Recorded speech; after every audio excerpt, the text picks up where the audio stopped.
Ibrahim Traoré, a name now synonymous with the turbulent political landscape of Burkina Faso, was an army captain shrouded in relative obscurity before his dramatic rise to power.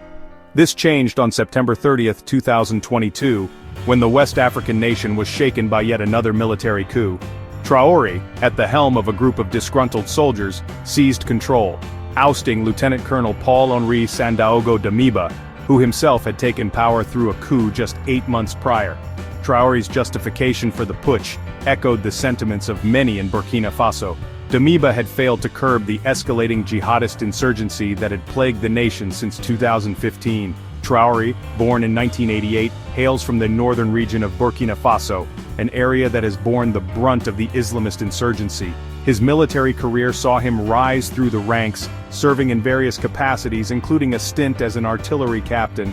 His experiences on the front lines, witnessing firsthand the devastating impact of the conflict, are believed to have significantly shaped his worldview. Traoré's rhetoric, often fiery and nationalistic, resonated with a population grappling with a sense of insecurity and disillusionment. He promised swift action against the insurgents, vowing to restore stability and security to the beleaguered nation. The international community reacted to Traoré's coup with condemnation, expressing concern over the unconstitutional change in leadership. The African Union and the Economic Community of West African States, or ECOWAS, suspended Burkina Faso's membership, demanding a return to constitutional order. Traoré, undeterred by international pressure, consolidated his power, appointing a new government composed of military officers and civilians. He assumed the role of president of the Patriotic Movement for Safeguard and Restoration, the ruling Junta, effectively becoming the head of state. However, Traoré's ascension to power did not mark the end of Burkina Faso's political turmoil. Instead, it ushered in a new chapter, one marked by persistent insecurity, internal divisions, and a dramatic shift in the country's regional alliances. The young captain, thrust into the center of a complex crisis, faced the daunting task of navigating these challenges while attempting to deliver on his promises of peace and stability. Just as Burkina Faso seemed to be finding a fragile equilibrium under Traoré's rule, the nation was once again thrust into uncertainty. In April 2025, a meticulously planned coup attempt, aimed at toppling Traoré's regime, was foiled, sending shockwaves through the country and exposing the deep-seated divisions within its military and political circles. The coup plot, as revealed by the government, was startling in its audacity and the level of coordination involved. It involved a clandestine network of current and former military personnel, allegedly operating in collusion with terrorist leaders based in neighboring Ivory Coast. This revelation further exacerbated the already strained relations between the two countries. The plan, according to intelligence reports, was to be executed on April 16, 2025.